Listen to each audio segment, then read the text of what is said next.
Perkenalkan, nama saya Meriska, saya dari kelompok 1 mata kuliah Teknologi Pembuatan Kertas, program studi D3 Teknologi Pap dan Kertas, Fakultas Teknik Universitas Riau.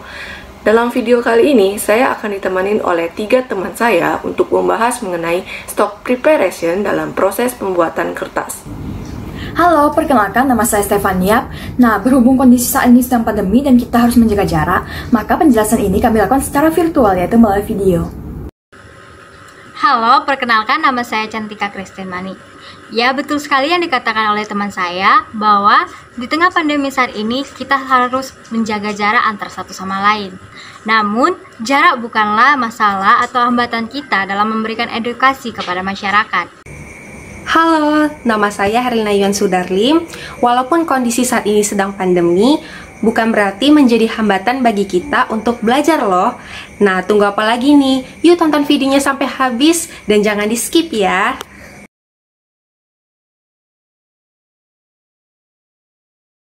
Pengkondisian serat atau stock preparation. Nah, yang pertama ini ada yang namanya overview proses pembuatan kertas, di mana yang pertama adalah stock preparation. Nah, yang akan kami bahas dalam video kami ini, yang pertama stock preparation, langkah awalnya adalah mengkondisikan serat terlebih dahulu. Ada juga bell pulper, di mana ini penguraian serat dalam bentuk bell, yang biasanya kita dapatkan pulp atau stok, kita uraikan kembali dalam bentuk bal yang biasanya kita dapatkan dari impor luar negeri. Seperti yang kita ketahui bahwa dalam proses pembuatan kertas itu ada long fiber dan juga short fiber, di mana long fiber ini kita biasa dapatkan dari impor luar negeri dalam bentuk bal, dan dalam bentuk bal ini kita buburkan kembali. Dan ada juga stok yang berasal dari broke atau paper mesin yang reject, dan itu juga akan kita repulper kembali atau diuraikan kembali. Nah, selanjutnya, pengkondisian serat atau stock preparation akan menjadi 4 tahapan. Yang pertama, penguraian serat atau repulping. Yang kedua, pemecahan gumpalan serat atau deflaking. Yang ketiga, pembersihan serat atau washing. Dan yang terakhir, ada penggilingan atau refining. Nah, seperti yang kita ketahui tadi, paper making raw material yaitu adalah short fiber atau long fiber. Short fiber dan juga long fiber kita gunakan dalam proses pembuatan kertas. Short fiber bisa kita dapatkan dari hardwood, dan long fiber biasanya kita dapatkan dari softwood. Nah, dan juga dalam proses pembuatan kertas juga kita gunakan broke pulp biasanya, atau kertas-kertas dari paper machine yang reject. Nah, ini gambar long fiber dan juga ini gambar short fiber. Nah, ini merupakan bagian stock preparation, di mana pada stock preparation ini mempunyai target-target tertentu. Pada repulper, target konsistensinya sebesar 8%, di mana repulper ini akan dialirkan ke deflaking terlebih dahulu untuk menguraikan gumpalan-gumpalan serat yang belum terurai dari hasil repulper tadi. Nah, setelah dari deflaking, akan kita alirkan ke LF atau SF dump tower, di mana ini nanti akan berfungsi untuk sebagai penyimpanan saja. Setelah disimpan, nanti dari LF atau SF dump tower ini akan dialirkan ke LF atau SF refiner fish chest, konsistensinya 1-2%. Yang berarti akan ada dilution atau pelarutan kembali untuk di-input ke refiner. Saya akan membahas mengenai repulper atau penguraian serat. Alat yang digunakannya biasanya pulper atau hydropulper, dan penguraian serat ini terjadi karena adanya gaya mekanik dan hidrolik. Gaya mekanik yaitu memecahkan lembaran menjadi lebih kecil, dan gaya hidrolik menguraikan lembaran menjadi serat. Dan ini ada ball pulping, ada mechanical force dan hydraulic force, di mana pada gaya mekanik ini akan terjadinya putaran, namun digunakan pisau yang tidak tajam.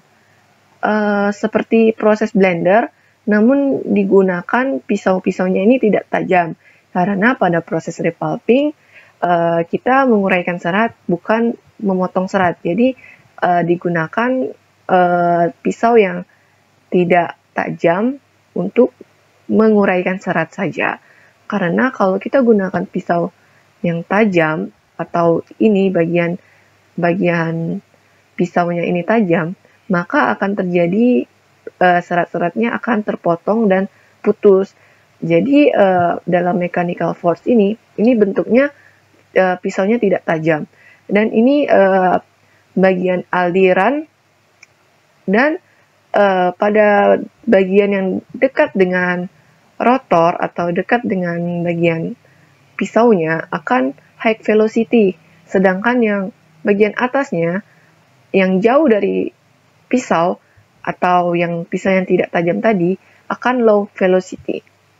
Dan ada juga hydraulic force, di mana ini terciptanya putaran dari air ataupun dari pulp. Nah, ini juga berfungsi untuk menguraikan serat-serat. Dan juga kemudian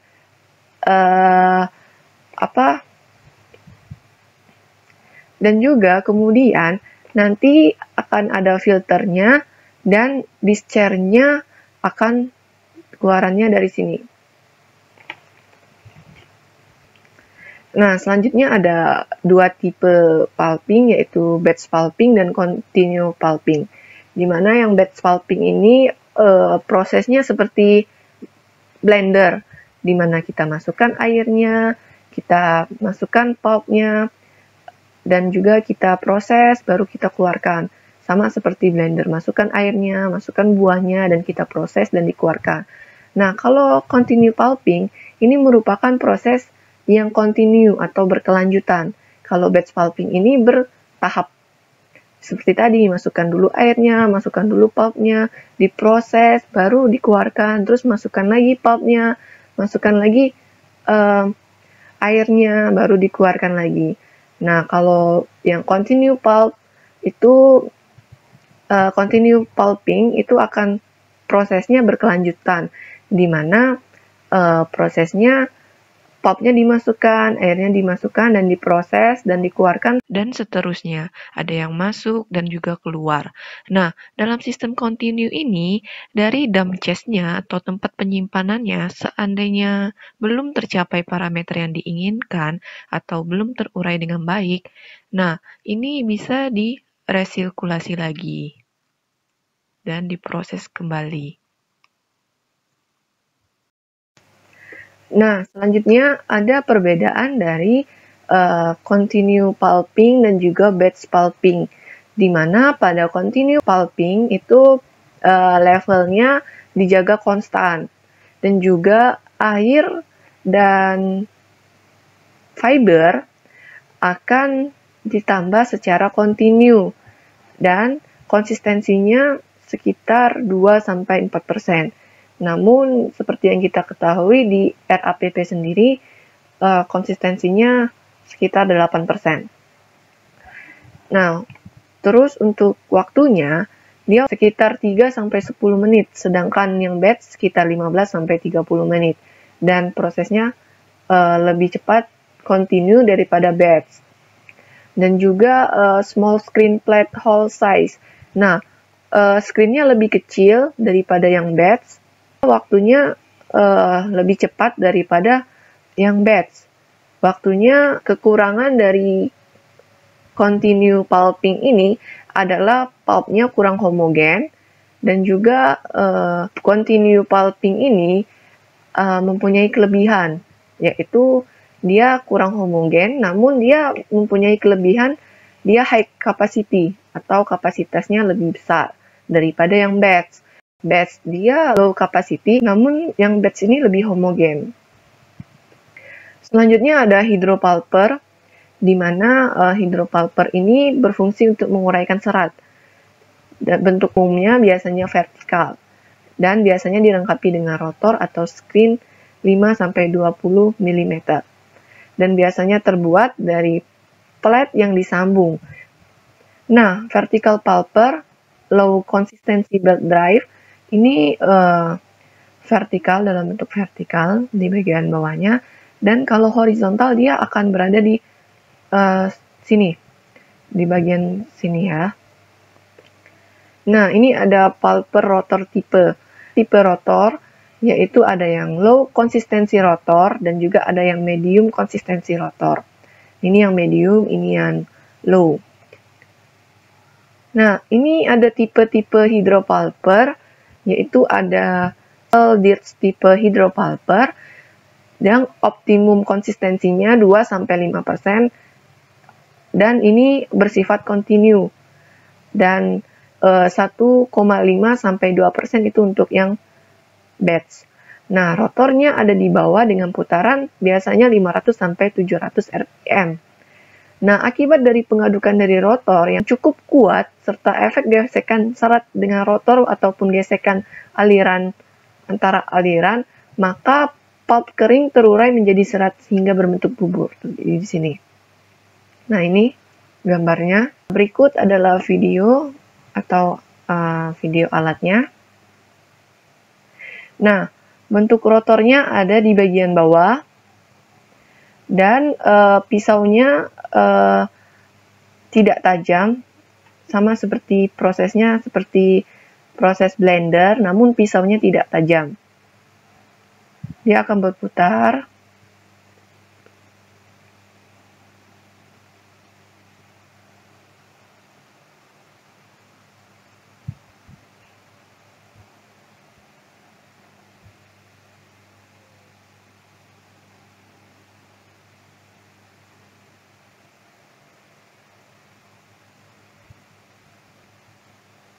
Nah, setelah itu ada Voith tipe hidropulper yang terbuat dari plat baja berbentuk kotak dan rotornya horizontal atau di samping biasanya, dan kecepatannya sebesar 360 rpm dan kotorannya dibuang dari lubang bawah. Nah, ini diaplikasikan di bagian sini. Nah, ada juga tipe Fibrella di mana dilengkapi pompa untuk mempompa stok langsung ke tujuan, atau kapasitasnya biasanya 4-120 ton per 24 jam. Ukurannya ada tipe W dan ada tipe UP. Terus ada Morden Sluice Maker, rotornya biasanya dilengkapi dengan tahanan di bawahnya dan konsistensinya normal 3%, tapi dapat dirancang untuk 3-6% atau lebih. Nah, ini rotor dan tahanannya. Ini ada rotor dan ini bagian bawahnya ini adalah tahanannya.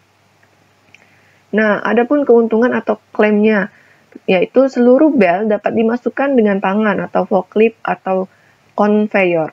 Dan juga dry and block dapat ditangani secara langsung di bawah PM. Dan wet shrink paper dapat ditangani juga. Serta sirkulasinya yang baik dapat mencampur warna dan bahan kimia kurang dari 1 menit. Dan ini juga bentuknya bisa batch ataupun continue. Dan juga proses penguraiannya yang cepat, produktivitasnya lebih besar juga. Dan juga stoknya yang bersih atau mengurangi beban bitter. Dan penyaringan setelah pulping. Dan juga headnya rendah dan mudah mengoperasikannya. Selanjutnya ada tipe Dehydra pulper, yaitu tipe Dehydra pulper ini adalah pulper yang lebih baik daripada yang konvensional karena bisa improve kapasitas penguraian seratnya sampai dengan 20% dengan energi dan konsistensi yang sama. Karena prosesnya mereduksi aliran horizontal pada stok dan juga alirannya vertikal akan ditingkatkan dengan mengoptimalkan aliran atau bentuk cup atau tabungnya. Nah, ini ada videonya.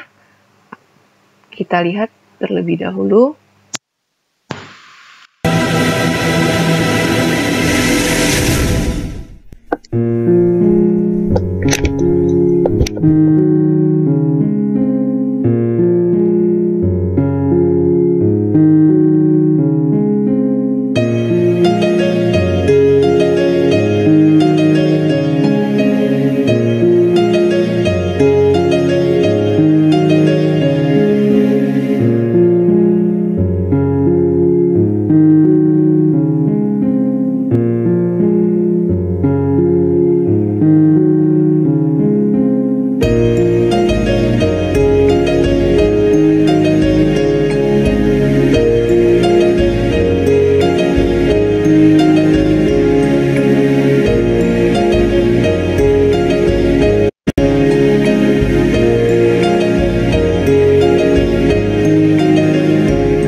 selanjutnya ada key benefit dari horizontal bell pulper dan juga vertical bell pulper.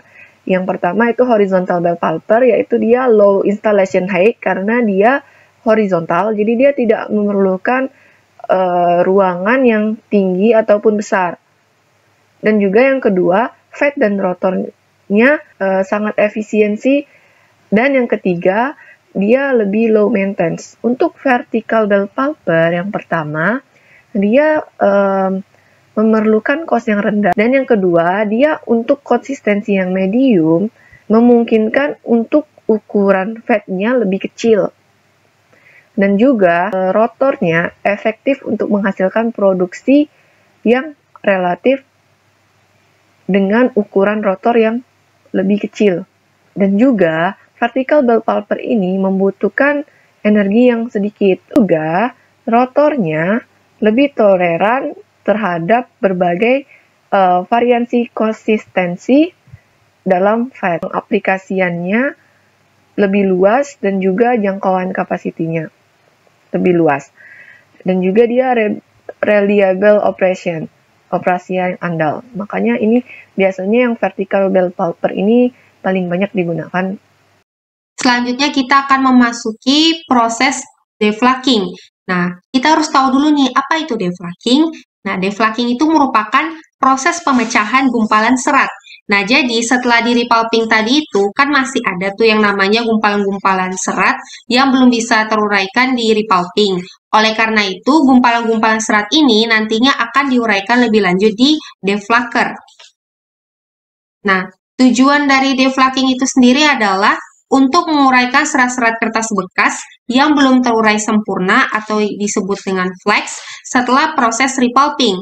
Nah, prinsip dari deflaking itu sendiri adalah stok dilewatkan pada deflaker yang menyerupai refiner. Kemudian, ada dua tipe deflaker. Yang pertama itu conical deflaker dan yang kedua itu ada disc deflaker. Nah, untuk lebih jelasnya mengenai proses deflaking, kita akan menyaksikan video berikut. Deflaking is sometimes necessary to break down fiber flakes that remain in the pulp slurry after repulping. Flakes result from the presence of sized, coated, and wet-strength grades in recycled fiber bales. Deflakers are similar to refiners in design and operation. Disc deflakers consist of one or two stationary discs and one rotating disc, all fitted with slotted raised rings. The pulp slurry enters at the center of the discs and travels outward radially, passing through the slots at the periphery. The acceleration and shear forces present in the slots help break apart the fiber flakes. Heat and chemicals can be added to the pulp before deflaking to weaken the flakes and improve results. Very difficult to repulp grades may require 2 or even 3 deflaking stages. Nah, itu tadi video mengenai proses deflaking.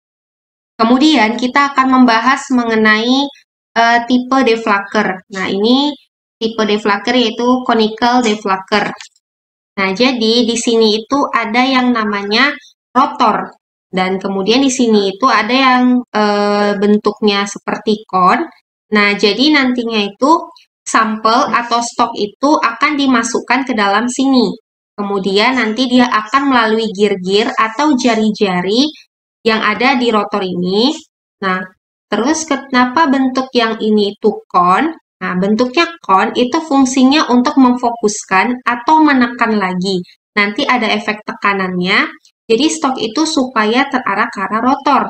Nah, untuk lebih jelasnya, kita akan menyaksikan video mengenai conical deflaker.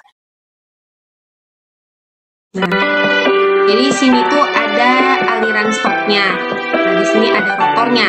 Jadi, aliran stok ini nanti akan melalui gir-gir pada jari-jari. Nah, jadi di sini tuh ada rotor dan di sini tuh ada stator. Nah, jadi ketika stok ini dia melalui gir-gir ini, maka dengan tekanan yang ada di sini terurailah fleks-fleks tadi. Seperti itu. Selanjutnya kita akan membahas mengenai tipe deflaker yang kedua yaitu disc. Nah, tadi kan kita membahas mengenai conical deflacker nih. Sekarang kita membahas mengenai disc type deflacker. Nah, jadi ini bentuknya seperti piringan ya. Sebenarnya sama aja, tapi bentuk ini seperti piringan. Dan di sini ada stator, sedangkan di sini ada rotor. Kita akan lihat lagi video mengenai deflacker. Jadi deflacker ini mirip sekali dengan refiner. Seperti sebelumnya sudah dijelaskan, dari segi desain dan operasionalnya itu mirip sekali ya dengan refiner. Kemudian ini ada rotornya dan di sini ada statornya.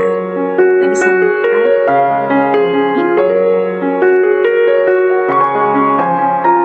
Inilah bentuk luarnya dari deflacker tadi. Setelah itu kita akan membahas mengenai faktor-faktor pada pengkondisian serat. Di sini kan ada helper, ada wet storage, dan kita akan membahas mengenai deflecking. Nah, jadi faktor-faktor pada pengkondisian serat itu yang pertama ada energi yang digunakan, kemudian kedua itu konsistensi, ketiga number of passes, itu maksudnya jumlah dari stok yang diinputkan atau yang dimasukkan, kemudian yang keempat itu ada gap clearance, itu maksudnya antara pemasukan dan pengeluarannya berapa, kemudian yang kelima itu ada fillings, fillings itu maksudnya pengisiannya berapa, gitu. Selanjutnya, kita akan membahas mengenai proses washing. Nah, jadi kita harus tahu dulu nih, stok atau fiber slurry itu apa? Nah, stok atau fiber slurry itu merupakan campuran pulp berbentuk serat dengan air, atau campuran kertas bekas dengan air. Nah, jadi stok atau fiber slurry ini terdapat kontaminan atau zat-zat pengotor. Bentuk-bentuk kontaminan. Nah, jadi ini bentuk-bentuk kontaminan yang bisa dihilangkan dari proses screening. Yang pertama itu bentuk kubik, jadi kontaminan itu berukuran besar atau kecil pada ketiga dimensinya. Kemudian kedua bentuk lembaran itu kontaminan berukuran besar pada 2 dimensi dan kecil pada 1 dimensi. Dan yang ketiga, bentuk benang atau rambut. Nah, jadi kontaminan itu berukuran besar pada 1 dimensi dan kecil pada 2 dimensi. Kemudian, jenis-jenis kontaminan pada kertas bekas. Yang pertama itu ada flex. Flex itu merupakan potongan kertas bekas yang tidak terurai di pulper ataupun deflacker.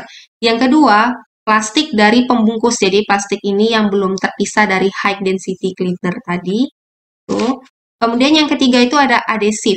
Jadi, itu termasuk hot melts, pressure sensitive glues, itu kayak lem, latex based sticky materials tuh ya material-material yang lengket seperti itu. Baru yang keempat ada unscrapable materials, itu maksudnya material-material yang tidak bisa diursihkan tadi seperti wax, asphalt, tinta, pigmen, salut, dan lain sebagainya.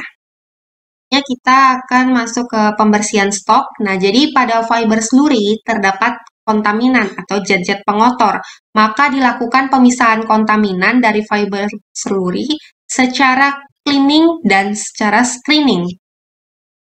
Nah, jadi ini proses secara cleaning ya.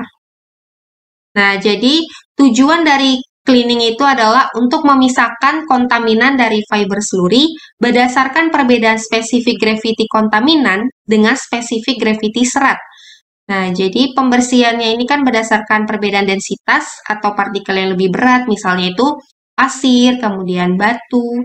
Kemudian kalau yang partikel yang lebih ringan tuh seperti plastik. Nah, kemudian alat yang digunakan untuk proses cleaning ini adalah centrifugal cleaner atau hydrocyclone. Nah, ini adalah alat centrifugal cleaner atau hydrocyclone. Nah, jadi ini ada alatnya seperti kon gini ya, bentuknya seperti kon. Jadi di sini tuh ada feednya. Jadi sampel itu nanti, sampel atau stoknya itu nantinya akan masuk dari feed, kemudian akan mengalir ke bagian yang berputar, di mana terdapat gaya sentrifugal. Karena adanya gaya sentrifugal, maka akan terjadinya pemisahan antara stok fibernya dengan kontaminannya. Nah, karena kontaminan ini lebih berat, biasanya itu untuk high density kontaminan, maka akan terdorong ke dinding-dinding tepi ini. Nah, sedangkan kalau dia kontaminan yang ringan, itu fibernya itu akan menuju ke tengah, seperti itu.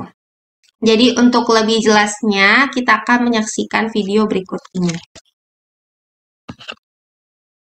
In forward cleaners, the incoming stock is fed to Jadi each seperti cleaner ini ya tangentially, prosesnya. or roughly parallel to the wall at the point of entrance, Gaya near the sentrifugal. top of the cone. Nah, jadi Once inside, yang warna the kuning fluid ini pressure adalah created by the cleaner stoknya, supply sedangkan pump yang is warna converted biru to ini rotational adalah motion kontaminannya. as the stock forms a vortex Ini inside the gaya tapered cylinder. sentrifugal ya.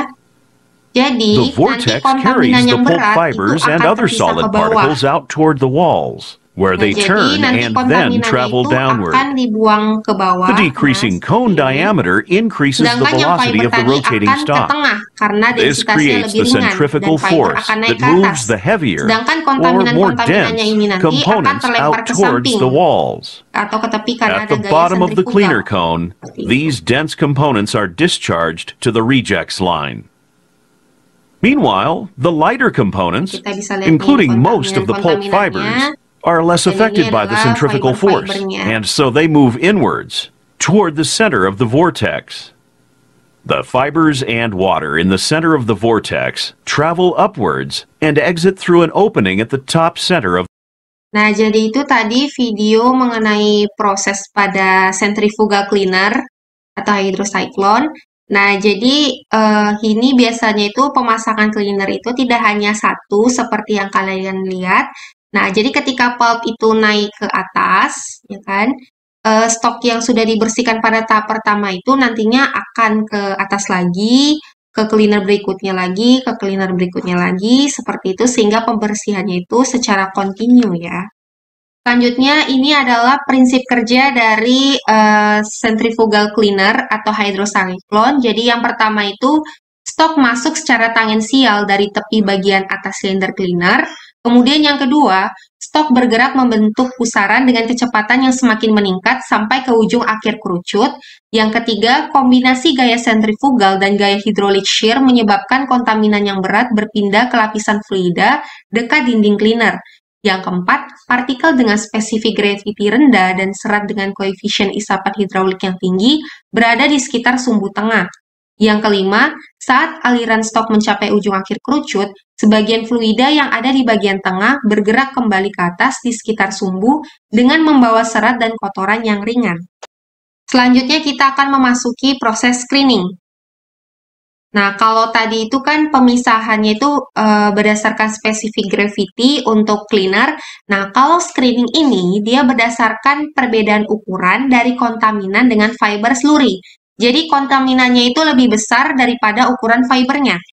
Seperti itu. Selanjutnya kita akan membahas mengenai ukuran dari masing-masing fiber. Nah, jadi pada prinsipnya di screen itu kan punya hole atau punya slot yang lebih kecil daripada ukuran kontaminannya.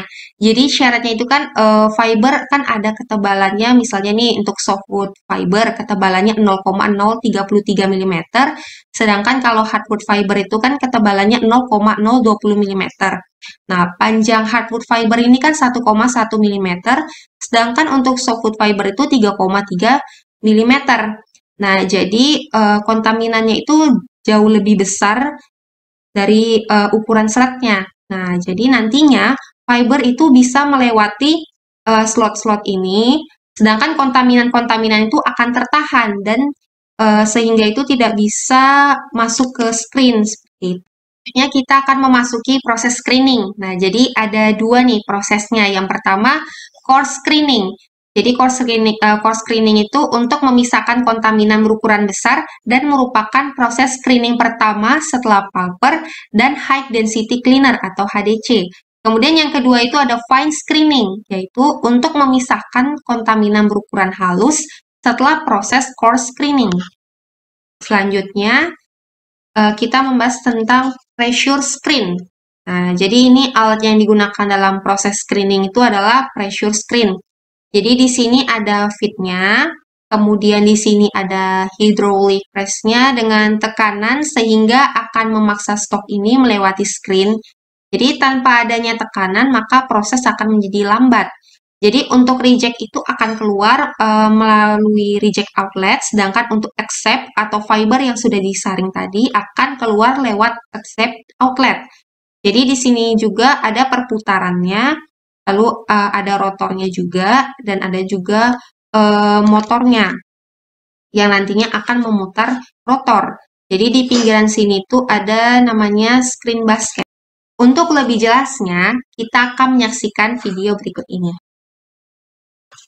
Pressure screens consist of a vertical or horizontal screen housing that contains one or two perforated cylindrical screen baskets and a shaft-driven rotor. Foils or bumps on the rotor travel in close proximity to the screen. Nah, kalau kita perhatikan ini desain rotornya. Nah, jadi ini rotornya dan ini ada screen basketnya seperti yang kita lihat. Nah, kemudian nantinya stok itu akan masuk, ya kan? Akan masuk, kemudian fiber itu akan keluar ya dari sini. Jadi desain rotornya itu seperti sayap pesawat. Nah, mengapa seperti sayap pesawat? Jadi karena adanya hidrodinamisnya yang memungkinkan ketika terjadi pergerakan akan ada perbedaan tekanan di sini. Nah, ujung yang ini dengan ujung yang ini itu akan berbeda tekanannya. Jadi ini yang akan mendorong fiber keluar, nah, tetapi kontaminan-kontaminan yang berat itu akan ke sini. Nah, jadi ada pressure yang diciptakan dengan bentuk hidrodinamis seperti ini. Jadi ada perbedaan tekanan sehingga fiber itu akan lebih mudah keluar dari screen, gitu kan. Surface and help force fibers through the openings. Fibernya keluar. And then create a low-pressure pulse as they pass by.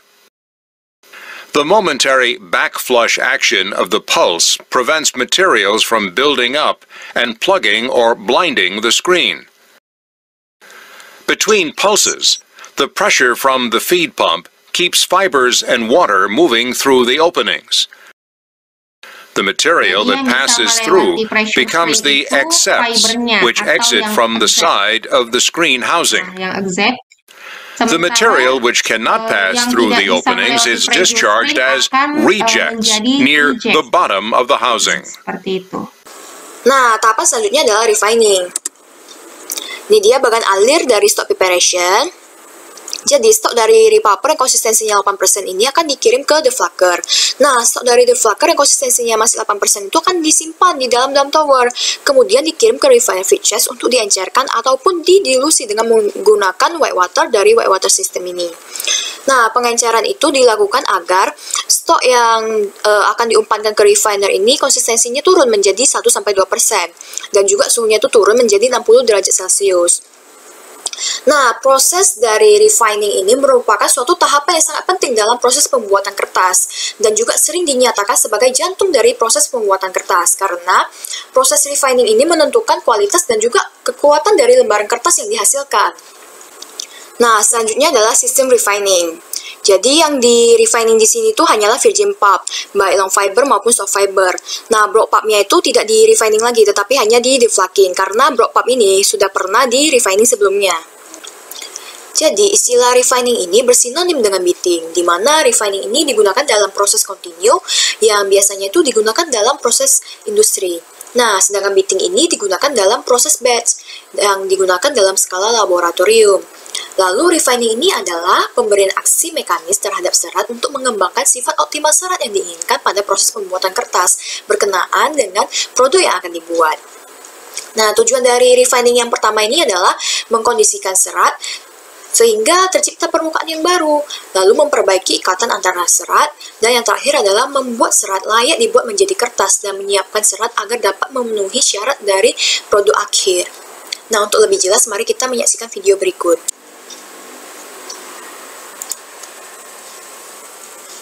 The primary objective of refining is to develop sheet strength. The sheet must meet the customer's strength requirements and must be able to run on the tissue machine and converting equipment without breaking. Strength properties increase with refining due to improved bonding from fiber flexibility and external fibrillation.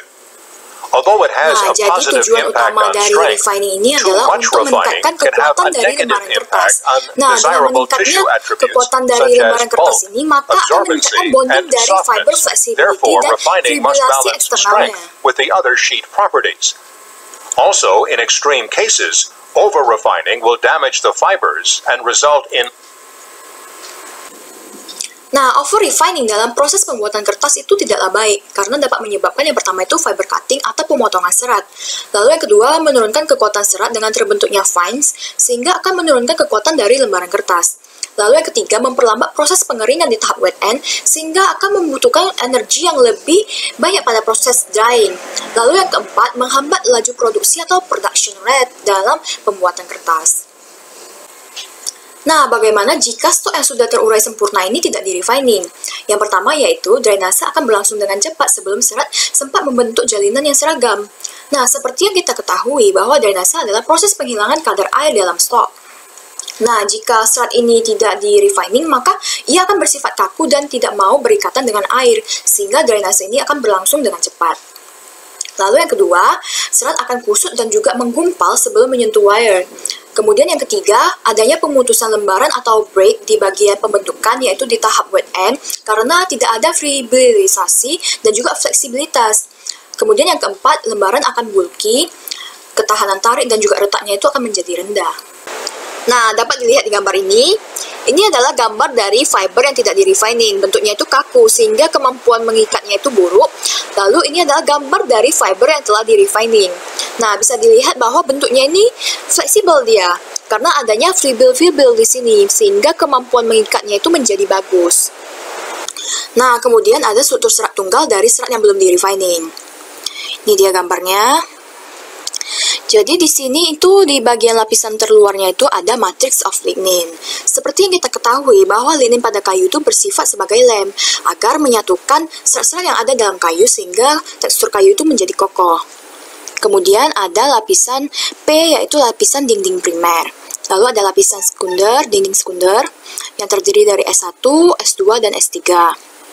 Nah, matrix of lignin ini telah dihilangkan dalam proses pulping. Jadi, pada proses refining ini, kita akan menghilangkan lapisan primer dan juga lapisan S1, sehingga hanya tersisa lapisan S2 dan juga S3. Nah, lapisan S2 dan S3 ini akan difibrilisasi. Selanjutnya, peristiwa primer selama refining atau efek primer refining. Yang pertama, pecahnya dinding primer. Lalu yang kedua, pembengkakan serat atau swelling karena air masuk ke dalam serat. Lalu yang ketiga, bertambah lentur. Kemudian yang keempat, fibrilisasi, yaitu terbentuknya rambut-rambut halus atau fibril. Kemudian yang kelima, fiber cutting atau pemotongan serat. Nah, fiber cutting ini tidak diinginkan dalam proses pembuatan kertas. Lalu yang terakhir yaitu pembentukan fines. Nah, fines ini juga tidak diinginkan dalam proses pembuatan kertas. Nah, selanjutnya kita akan membahasnya satu-satu. Yang pertama yaitu pecahnya dinding primer. Nah, dinding primer ini mudah ditembus oleh air, tetapi tidak mudah untuk mengembang karena tekstur dari dinding primer ini kaku, sehingga sulit untuk berikatan dengan air dan sulit untuk menambah ikatan antara serat, sehingga dinding primer ini harus kita buang. Nah, dengan membuang dinding primer, maka air akan masuk ke lapisan S1 dan berikatan dengan lapisan S1 ini. Nah, dinding primer ini ternyata sudah terbuang sebagian pada proses pulping. Lalu pecahnya dinding primer ini akan membuat lapisan dinding sekunder terbuka, terutama pada lapisan S1-nya, dan lapisan S1 ini akan bersinggungan dengan air sehingga dia akan mengembang. Nah, tanpa pecahnya dinding primer, maka dinding primer ini akan tetap tinggal di permukaan serat sehingga akan mencegah adhesi yang maksimum antara serat. Lalu yang kedua itu ada swelling atau pembengkakan serat karena air masuk ke dalam serat. Nah, serat kering itu bervariasi tingkat kekakuannya tergantung dari jenis serat. Seperti yang kita ketahui bahwa jenis serat itu ada banyak, baik dari wood yaitu softwood maupun hardwood, kemudian ada non-wood, baik serat biji, serat batang, serat daun maupun serat rumput-rumputan, dan juga ada serat dari kertas bekas atau secondary fiber ataupun bisa disebut juga dengan block pulp. Namun semua itu cenderung bersifat rapuh. Nah, serat yang direndam dalam air akan sangat mudah lentur atau fleksibel karena serat-serat ini akan menyerap air dan membengkak atau swelling. Kemudian serat tunggal menjadi lunak dan lentur, elastis, plastik, dan tidak kaku untuk mencegah serat rusak pada awal refining. Nah, jadi serat ini akan dibuat lentur terlebih dahulu dengan cara merendam serat dalam air, sehingga serat ini akan mengembang dan tidak akan patah pada proses refining. Lalu, lamanya waktu perendaman akan mempengaruhi swelling dari serat dan mengubah bentuk serat dari pipi menjadi silinder. Kemudian, derajat pengembangan atau swelling degree tergantung pada komposisi kimia serat dan fibrilisasi internalnya. Nah, kandungan hemiselulosa dalam serat itu akan meningkatkan swelling, sedangkan kandungan lignin dalam serat justru akan menghambat swelling. Jadi, pap kimiawi itu lebih mudah mengembang atau swelling daripada pap mekanis. Karena seperti yang kita ketahui bahwa pap mekanis ini masih banyak mengandung lignin. Nah, swelling ini dapat diukur dengan water retention value, yaitu seberapa besar air dapat ditahan oleh serat. Dan pengukuran tersebut akan memberikan jumlah kandungan air dalam pap setelah disentrifugasi. Nah, selanjutnya adalah fibrilisasi, baik fibrilisasi eksternal maupun internal. Fibrilisasi ini adalah delaminasi dinding sel dari bentuk kaku petak seperti ini menjadi bentuk gepeng ataupun pipi seperti ini, sehingga akan membentuk rambut-rambut halus atau mikrofibril. Nah, rambut-rambut halus atau mikrofibril ini akan meningkatkan bonding ataupun ikatan antara serat. Nah, ini ada gambar dari perubahan serat selama proses refining, dapat dilihat.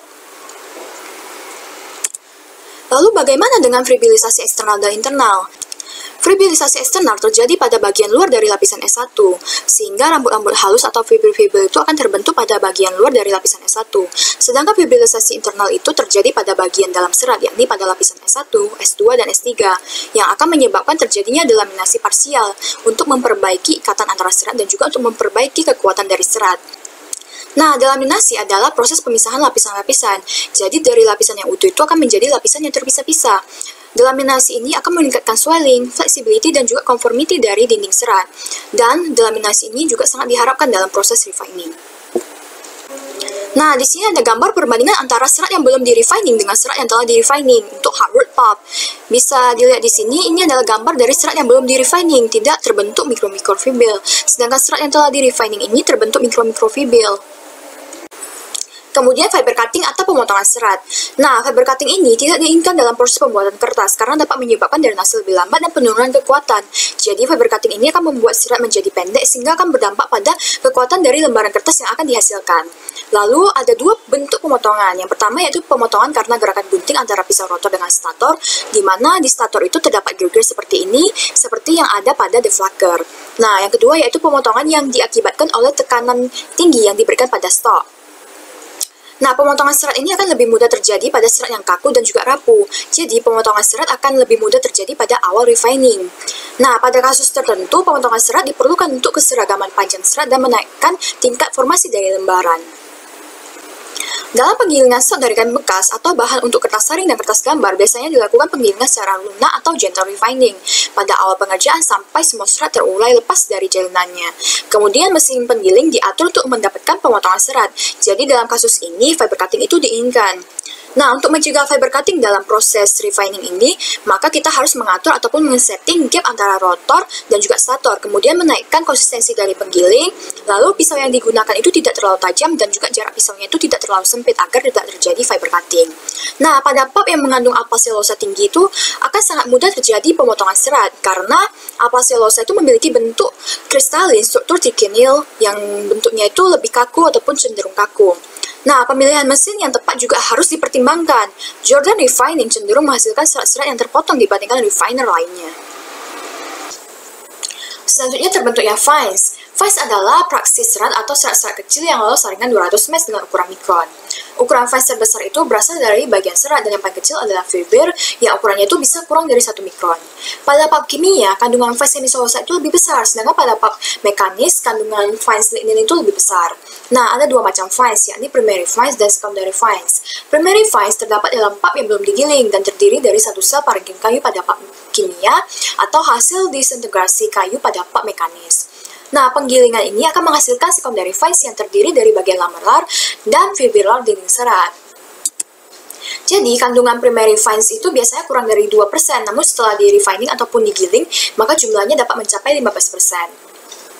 Nah, fines ini juga memiliki keuntungan, karena fines ini ukurannya itu sangat kecil dan juga memiliki luas permukaan spesifik yang sangat besar, sehingga dia akan lebih mudah berikatan dengan air dan juga lebih mudah untuk mengembang, sehingga dapat memperbaiki ikatan antar serat. Nah, untuk bab kimia, primary faiz ini nilainya berkisar antara 4-5 meter kuadrat per gram. Sedangkan secondary faiz-nya itu berkisar antara 10-20 meter kuadrat per gram. Nah, untuk bab mekanis, primary faiz itu nilainya adalah 1 meter kuadrat per gram, sedangkan untuk secondary faiz itu nilainya itu berkisar antara 7-8 meter kuadrat per gram. Nah, selanjutnya ada efek sekunder dari refining. Nah, efek sekunder ini adalah efek yang dirasakan setelah menjadi lembaran, baik basah maupun kering. Nah, bisa dilihat pada grafik ini. Jadi, semakin lama waktu penggilingan, maka nilai dari ketahanan retak, tarik maupun lipatnya itu akan semakin meningkat. Namun, hal tersebut sebelum mencapai titik optimum. Nah, setelah mencapai titik optimum, waktu penggilingan yang lama atau over refining ini justru akan menurunkan nilai dari ketahanan retak, tarik maupun lipatnya. Nah, ternyata waktu penggilingan yang lama ini juga akan menurunkan ketahanan sobek dan opasitas. Namun pada hardwood itu ada pengecualian di mana ia akan naik terlebih dahulu baru turun.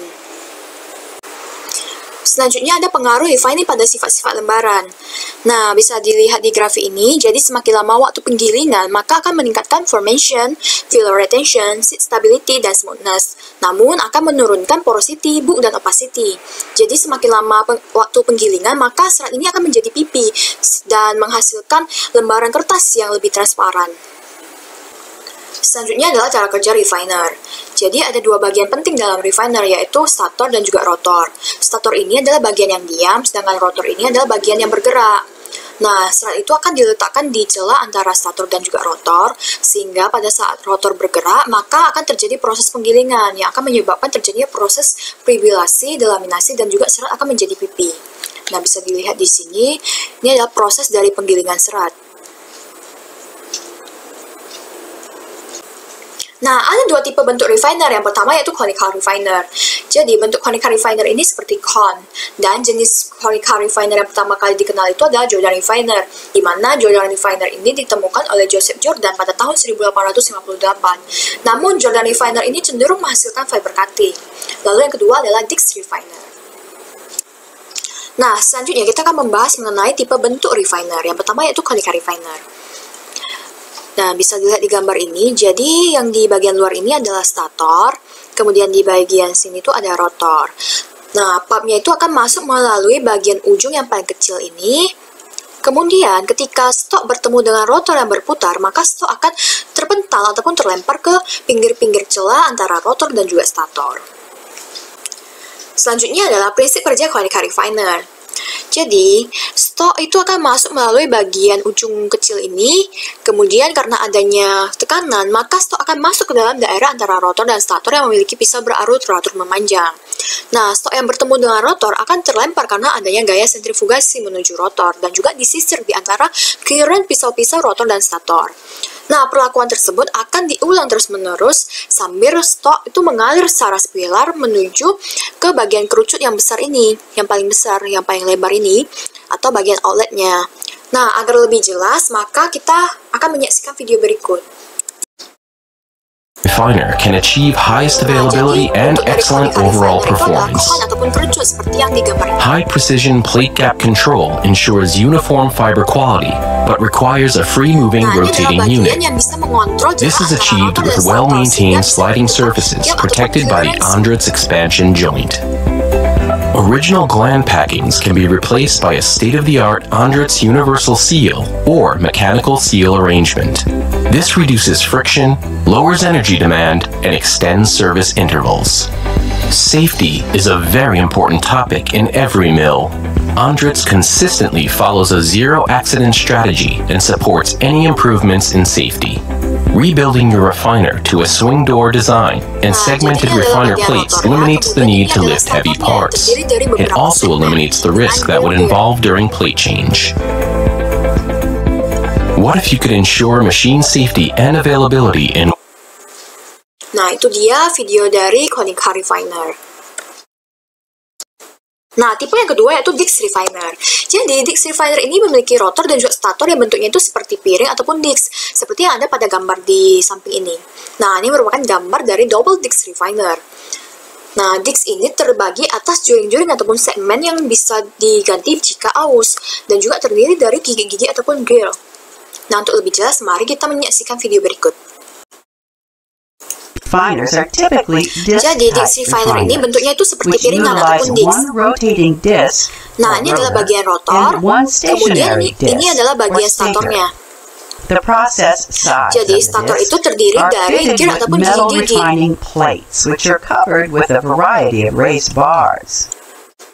A screw type or ribbon type feeder delivers a Nah, ini merupakan feeder atau tempat masuknya stok, di mana stok itu akan masuk melalui lubang-lubang yang ada di tengah-tengah piringan stator. Refining takes place as the stock Nah, stok itu akan keluar melalui celah-celah ini, yaitu celah-celah antara rotor maupun stator. The rotor is driven by a large motor, Ini adalah and a smaller rotornya, motor is kemudian ini used to adalah gap adjust adjustment the motor gap untuk between the mengatur plates. gap antara rotor dan This stator. adjustment is called opening and closing the plates. Nah, sekian video tentang disk refiner. Jadi, prinsip dari disk refiner yang bentuk rotor dan statornya itu seperti piringan ataupun disk adalah memasukkan stok melalui lubang yang ada di tengah-tengah piringan stator, kemudian stok akan keluar melalui celah antara rotor dan juga stator. Nah, untuk mengatur gap ataupun clearance antara rotor dan stator dapat menggunakan gap adjustment motor. Nah, selanjutnya kita akan masuk ke faktor yang mempengaruhi kerja refiner. Faktor yang mempengaruhi kerja refiner itu terbagi menjadi 3 bagian. Yang pertama adalah stok, yang kedua adalah faktor operasional, yang ketiga adalah faktor desain. Faktor stok terbagi menjadi 3. Yang pertama yaitu adalah jenis stok. Jenis stok ini akan mempengaruhi energi dari proses refining. Yang kedua adalah fiber wall thickness atau ketebalan dari dinding serat. Yang ketiga adalah komposisi fiber. Komposisi dari stok ini dapat kita lihat dari kandungan ligninnya, apakah dia masih mengandung lignin atau tidak. Karena lignin memiliki sifat yang kaku dan keras, maka mechanical pulping yang mengandung banyak lignin akan membutuhkan banyak energi dibandingkan chemical pulp dalam proses pembuatannya. Yang kedua adalah faktor operasional. Faktor operasional terbagi menjadi 4. Yang pertama adalah tekanan inlet stok. Tekanan inlet stok mempengaruhi kinerja dari refiner. Jadi, semakin besar tekanan akan menyebabkan semakin mudah fiber itu patah. Lalu yang kedua adalah konsistensi stok. Konsistensi ini akan mempengaruhi refining load. Jadi, semakin tinggi konsistensinya, maka akan semakin besar energi yang dibutuhkan untuk proses refining. Dan semakin tinggi konsistensinya akan menyebabkan fiber akan semakin mudah patah atau putus.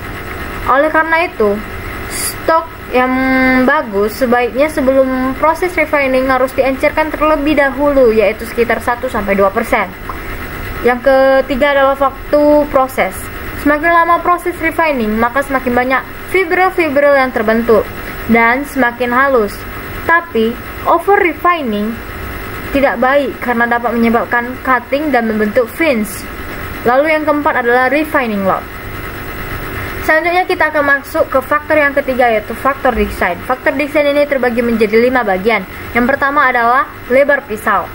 Lebar pisau yang tipis, yaitu sekitar 10-20 mm, dapat menyebabkan cutting. Oleh karena itu, lebar pisau yang bagus untuk fibrilasi yaitu adalah sekitar 25-35 mm. Selanjutnya adalah kecepatan periferal.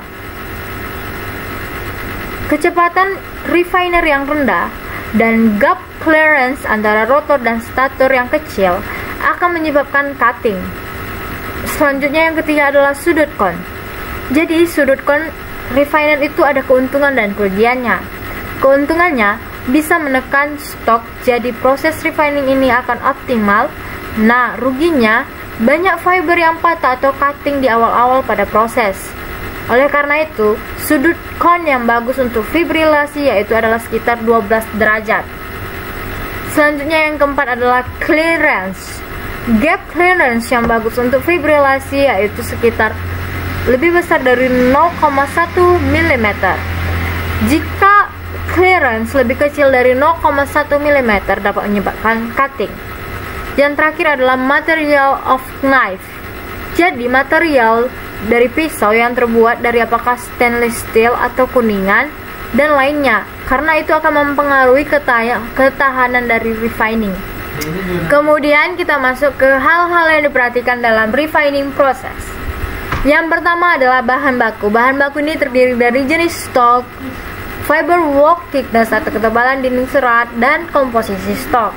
Yang kedua adalah variable proses. Variable proses ini terdiri dari suhu. Suhu ini semakin tinggi, maka akan menyebabkan viskositas semakin rendah. Yang kedua ada pH. pH yang bagus dalam proses refining yaitu sekitar 7,5 sampai 8. Karena untuk membentuk ikatan hidrogen antara selulosa dengan air membutuhkan OH-OH bebas di permukaan serat. Nah, jika pH-nya lebih kecil dari 7, maka akan terjadi efek. Lalu jika pH lebih besar dari 8, maka akan terjadi foaming. Selanjutnya adalah konsistensi, lalu ada aditif. Aditif ini ditambahkan agar menambah kecepatan refining, karena CMC dan Na silikat bisa memodifikasi struktur serat. Lalu ada clearance dan waktu. Selanjutnya yang ketiga adalah parameter peralatan. Parameter peralatan ini ada bentuk dan ukuran bar atau groove, bahan konstruksi, kecepatan putaran, dan plate gap. Selanjutnya adalah energi refining. Energi refining ini terbagi menjadi 3, yaitu ada no load power atau back off power, yang kedua gross horsepower, dan yang ketiga net horsepower. Pada proses pembuatan kertas, proses yang memakan banyak energi atau membutuhkan energi yang besar adalah proses drying dan proses refining. Sehingga kita harus dapat mengoptimalkan ataupun mengefisiensikan proses drying dan proses refining. Nah, jadi untuk mengukur energi refining yang dibutuhkan bisa dilihat pada kurva. Pada kurva terdapat garis yaitu garis no load power, yakni energi yang dibutuhkan jika pada proses refining tidak ada sampel. Lalu yang kedua ada garis gross horsepower, yakni energi yang dibutuhkan ketika ada sampel yang dimasukkan. Nah, untuk mencari net horsepower dapat menggunakan rumus yaitu gross horsepower dikurang dengan no load power, atau energi bersih yaitu gross horse dikurang dengan no load power. Selanjutnya adalah specific exit log atau yang disingkat dengan SEL. Jadi teori SEL digunakan untuk menghitung kekerasan tumbukan proses refining. Nah, nilai SEL dan net energi yang ditentukan pada semua refiner akan memberikan kurva refining yang sama. Lebar bar tidak terlalu berpengaruh jika dibandingkan dengan panjang tepian bar. Jadi SEL adalah teori yang menghitung kekerasan yang tentu saja berhubungan dengan net energi refiner. Selanjutnya adalah teori SEL. Jadi SEL atau specific exit log dapat dicari dengan menggunakan rumus sebagai berikut. SEL sama dengan total energi yang dibutuhkan dikurang dengan energi yang diperlukan jika tidak ada sampel atau energi efektif refining. Nah, kemudian dibagi dengan number of rotor dikali dengan stator bar dikali dengan common contact length of opposition bars dengan satuan kilometer dikali dengan N atau rotation speed, atau bisa saja juga dicari dengan cutting exit leg dikali dengan rotation speed atau cutting speed of bar. Untuk semua jenis refiner, yaitu disk refiner atau DR, conical refiner atau CR, dan bitter pada sel yang sama, maka akan diperoleh freeness, retency, strength, dan density yang sama juga. Nah, nilai LS yang rendah atau cutting speed of bar yang rendah akan menyebabkan sel tinggi. Ini akan berbanding terbalik dengan nilai sel. Nilai sel yang tinggi maka akan menyebabkan terjadinya cutting. Ini adalah nilai sel. Nah, nilai sel untuk hardwood yaitu sekitar 2,5 sampai 4,5 Ws per M. Sedangkan nilai sel untuk softwood yaitu sekitar 5,0 sampai 9,0 Ws per M. Selanjutnya adalah proses refining. Nah, terdapat pada slide seperti apa proses refining ini. Jadi, pada proses refining terdapat 4 variabel yang dapat mempengaruhi proses refining tersebut. Yang pertama adalah variabel konvensional, yaitu jenis serat, tipe pulping, yield, dan bleaching. Yang kedua adalah variabel yang dapat kita kontrol, yaitu seperti laju alir, konsistensi, suhu, dan tekanan. Lalu yang ketiga ada variabel proses aktif yang berguna untuk meningkatkan energi mekanis, yaitu jarak antar plate dan kecepatan putar. Dan yang terakhir ialah variabel proses pasif. Nah, variabel ini berasal dari variabel bawaan pada peralatan, jadi angkanya tidak bisa diubah-ubah lagi. Nah, variabel untuk proses pasif itu terdiri dari geometri plate, material bar, dan mikrostruktur bar. Pada proses refining terdapat yang namanya freeness dan water retention value. Nah, freeness adalah ukuran seberapa cepat air mampu keluar dari serat. Atau dapat dikatakan freeness ini merupakan parameter yang menentukan apakah proses refining ini berjalan dengan baik atau tidak. Nah, freeness ini berhubungan dengan WRV atau water retention value. WRV atau water retention value merupakan indikator kemampuan serat mengambil air dan mengembang atau swelling. Jadi, pada proses refining, serat lebih mudah berikatan dengan air sehingga WRV akan meningkat dan freeness akan menurun. Nah, freeness ini dapat diukur dengan 2 satuan, yaitu CSF atau Canadian Standard Freeness, dan yang kedua ada SR atau Cooper Regular. Jadi hubungan antara keduanya itu dapat dirumuskan dengan rumus ini. Nah, prinsip pengukuran freeness ini berdasarkan gaya gravitasi tapi tes metode T277, yaitu prinsipnya 1 liter stok yang berisi 0,3% konsistensi pulp dimasukkan ke top plate ini.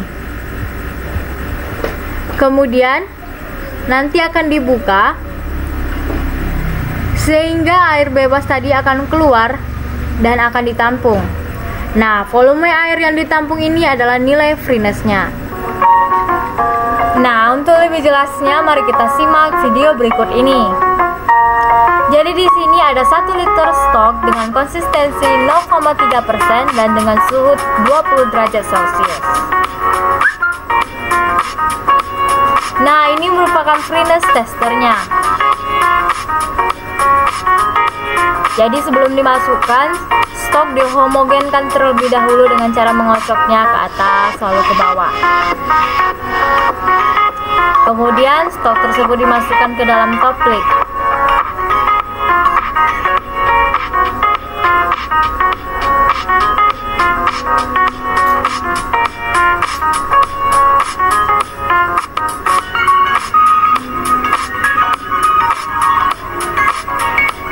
Lalu air akan keluar karena adanya gaya gravitasi.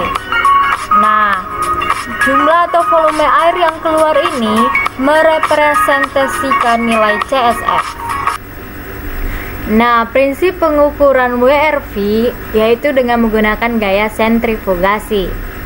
Jadi, air yang ada pada permukaan serat akan dipisahkan dari air yang ada di dalam pori-pori submikroskopis dalam dinding sel. Jadi air bebas akan dihilangkan dalam proses sentrifugasi ini. Dan yang dihitung hanya air yang ada dalam pori-pori submikroskopis yang ada di dalam dinding sel. Nah, untuk menghitung WRV ini dapat menggunakan rumus dengan WRV sama dengan massa air dibagi dengan massa kering serat. Lalu WRV akan menurun pada pulp yang dikeringkan. Nah, ini adalah tabel hubungan antara SR dan MLCSF. Selanjutnya adalah derajat giling akhir stok untuk bermacam-macam kertas. Contohnya jenis kertas building board dengan derajat giling 13-16 derajat SR. Dalam freeness dan WRV tadi pastinya ada ikatan hidrogen antar air dengan serat. Ikatan antara air dengan serat akan mempengaruhi terjadinya ikatan silang antar serat. Nah, ini adalah cellulose fiber surface yang mengandung OH-OH bebas. Jadi, gugus OH ini akan berikatan dengan hidrogen dengan molekul-molekul air seperti pada gambar berikut ini. Ikatan antara air dengan serat penting karena ketika air dihilangkan saat pengeringan, maka rantai ikatan akan menjadi lebih pendek dan ikatan hidrogen terbentuk antara molekul selulosa tersebut. Serat akan mengerut selama pengeringan dan jumlahnya akan tergantung pada derajat pengembangan dinding serat. Nah, pengerutan dalam arah menyamping dan kekakuan pada arah longitudinal atau membujur menghasilkan shear stress atau gaya geser. Nah, gaya geser antar serat akan menghasilkan gaya tekan yang disebut dengan microcompression pada persilangan serat. Jadi, intinya akan terjadi ikatan silang antar serat. Ikatan antar serat seringkali dinyatakan sebagai relative bonding area atau disingkat dengan RBA. Di sini terdapat AT, yaitu total area yang berikatan, dengan A, yaitu area tak berikatan yang terdapat pada lembaran saat dibentuk. Selanjutnya adalah hubungan antara RBA dengan kekuatan tarik. Jadi pada grafik ini dapat dilihat bahwa semakin mengikat ikatan silang antar serat, maka kekuatan tarik juga akan ikut meningkat. Selanjutnya adalah biorefining. Nah, proses refining ini selain dilakukan melalui proses mekanis, dapat juga dilakukan melalui proses biologis, yaitu dengan menggunakan enzim atau biorefining yang bertujuan untuk menurunkan energi refining. Dalam proses biorefining digunakan enzim selulose, baik enzim endoglukanase maupun enzim exoglukanase. Nah, enzim selulose ini akan mengkatalis pemutusan ikatan beta 1,4 glikosidik pada selulosa. Dan ini merupakan reaksinya. Jadi, pemutusan ikatan beta 1,4 glikosidik ini akan menyebabkan tekstur serat menjadi lebih lentur dan dapat memudahkan proses penggilingan. Selanjutnya ialah kesimpulan. Jadi, berdasarkan penjelasan di atas dapat disimpulkan yang pertama ialah stock preparation merupakan proses pengkondisian bubur kertas yang terdiri dari 4 tahapan, yaitu repulping untuk penguraian serat, deflaking untuk pemecahan gumpalan serat, washing untuk pembersihan, dan refining untuk penggilingan. Yang kedua, repulping merupakan proses penguraian serat menggunakan alat pulper atau hidropulper yang dilakukan melalui gaya mekanis atau blender dan gaya hidrolik atau hydraulic force. Yang ketiga, deflaking merupakan proses pemecahan gumpalan serat yang belum terurai sempurna atau disebut dengan flux dari repulper dengan menggunakan deflaker yang terdiri dari 2 jenis, yaitu conical deflaker dan disc deflaker.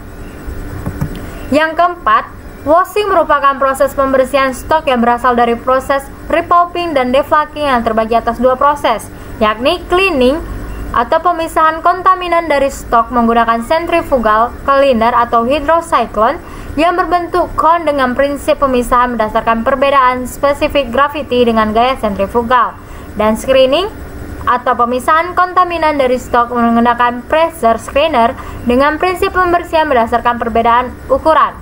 Yang kelima, refining merupakan jantung dari proses pembuatan kertas yang bertujuan untuk mengkondisikan serat sehingga tercipta permukaan yang baru dan memperbaiki ikatan antar serat agar meningkatkan kualitas dan kekuatan lembaran kertas yang dihasilkan dengan menggunakan refiner yang terdiri dari 2 tipe, yaitu conical refiner dan disc refiner.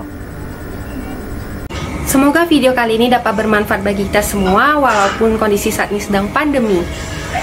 Ingat, selalu jaga kesehatan, karena lebih baik mencegah daripada mengobati. Tetap jalankan protokol kesehatan yaitu 3M, menggunakan masker, mencuci tangan, dan menjaga jarak. Sekian video dari kami, dan kami mohon maaf apabila ada kesalahan baik dalam materi ataupun penyampaian yang kami sampaikan. Sekian, terima kasih.